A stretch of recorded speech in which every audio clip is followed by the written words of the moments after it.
भारत में भले ही कोरोना की दूसरी लहर धीरे धीरे कम होती जा रही है, लेकिन तीसरी लहर का खतरा लगातार बढ़ता जा रहा है। एसबीआई की रिपोर्ट के मुताबिक देश में कोरोना की संभावित तीसरी लहर दूसरी लहर की तरह ही बेहद खतरनाक होगी। इस रिपोर्ट में अनुमान जताया गया है कि तीसरी लहर 98 दिन तक चल सकती है। अंतर्राष्ट्रीय अनुभवों के आधार पर एसबीआई इको रैप की रिपोर्ट में कहा गया कि तीसरी लहर का प्रभाव दूसरी लहर से ज्यादा अलग नहीं होगा। इस रिपोर्ट में यह बताया गया है कि कोरोना से निपटने के लिए बेहतर तैयारी करके तीसरी लहर में मौतों को कम किया जा सकता है। रिपोर्ट में कहा गया कि दुनिया के टॉप देशों में तीसरी लहर औसतन 98 दिन तक चली है, जबकि दूसरी लहर 108 दिन चली। दूसरी लहर से सबक लेते हुए राज्यों और केंद्र सरकार ने तीसरी लहर से निपटने की तैयारी शुरू कर दी है।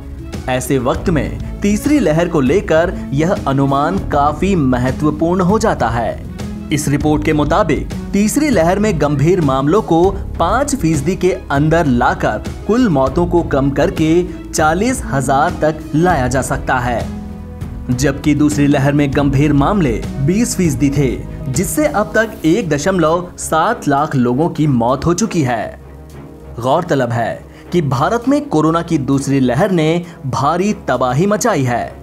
दूसरी लहर में प्रतिदिन नए संक्रमण के मामले 4,14,000 तक पहुंच गए थे।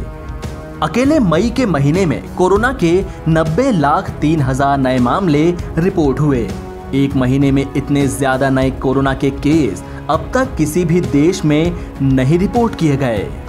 वहीं भारत में बुधवार को कोरोना के 1,32,788 नए मामले सामने आने के बाद संक्रमण के कुल मामले 2,83,07,832 हो गए, जबकि संक्रमण की दैनिक दर गिरकर 6.57% रह गई।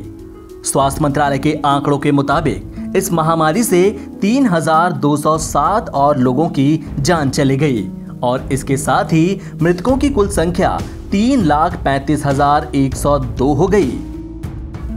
भारत में अब तक 12% से ज्यादा आबादी को कोरोना वैक्सीन की कम से कम एक डोज लग चुकी है, जबकि 3.27% लोगों को दोनों डोज दी जा चुकी है। दूसरी लहर से सबक लेते हुए सरकार आने वाले महीनों में हर दिन कम से कम 1 करोड़ लोगों को वैक्सीनेशन का लक्ष्य लेकर चल रही है।